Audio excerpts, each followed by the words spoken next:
Magandang hapon po. May mga chat kay Sir Bong, no? Yung ating mga guro. Napakadami na.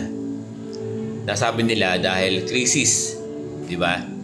Dapat daw magkaroon ng 3 months moratorium. Kung matatandaan nyo, dear teachers, nung panahon ng pandemic ay nagkaroon tayo ng ganitong experience, di ba? Direktiba ito ng ating president at that time nung panahon ng pandemic na magkaroon ng 3 buwan ng moratorium. Ang application nito, 3 buwan tayong hindi maghuhulog ng ating mga pagkakautang sa bangko, di ba? Lalo na yung mga guro natin, di ba? Yung mga loan natin sa PLI, hindi tayo maghuhulog ng 3 buwan.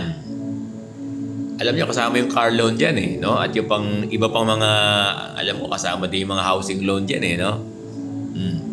Ngayon, paano ito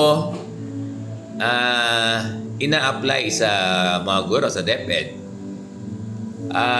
Doon sa ating payroll, hindi kakaltas yung mga yung mga PLI, yung mga lending natin, even the GSIS, hindi sila kakaltas ng 3 buwan consecutive.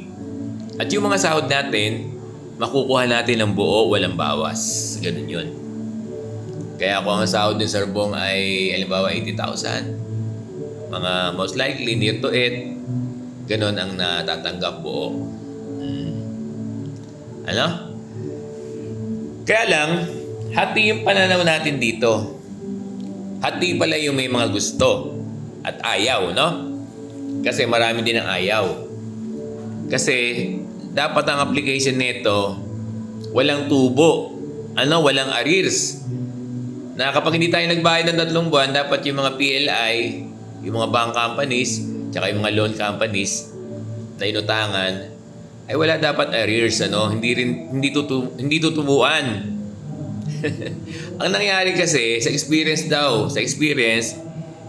nagkaroon nga ng monthly amortization na 3 months, pero tinubuan yung 3 buwan. That is my understanding, no? Kasi dapat yan, ang application yan, yung kung hindi ka maghuhulog, kung magkakaroon tayo ng monthly amortization, mag-i-extend lang yan ng terms ng pagbabayad natin.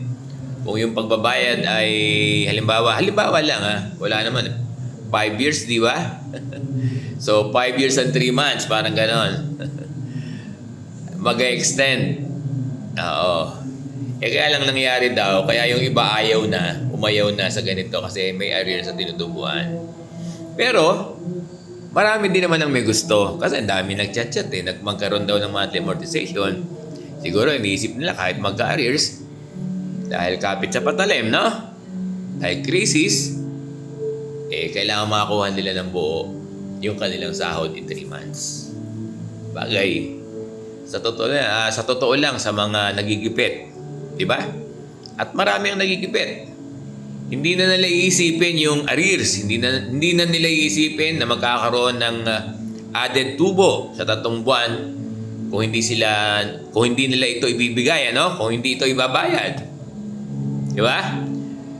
Ang iniisip nila, ang importante sa kanila ay makuha muna ng buo ng 3 buwan yung kanilang salary para makatulong sa panahon ng krisis katulad ngayon.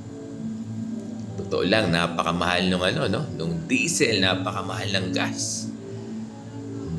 Iindahin mo talaga. Ngayon yung bilihin, nararamdaman na natin kung gaano kamahal. Pamasahe, nararamdaman na rin. Di ba?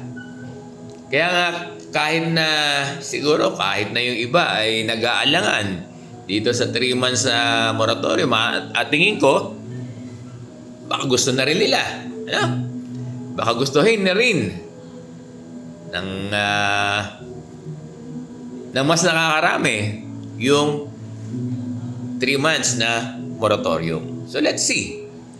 Alam ko, naiisip din to ng ating government, Naiisip din to ng ating government kung ibibigay, kung magkakaroon tayo ng ng 3 months na moratorium para doon sa ating mga hinuhulog sa ating pinagkakautangan. So, nasa presidente na natin yan. Na kay President Bongbong Marcos na yan. Na may mga nananawagan, Mr. President, may mga nananawagan po ng 3 months moratorium. Salamat po.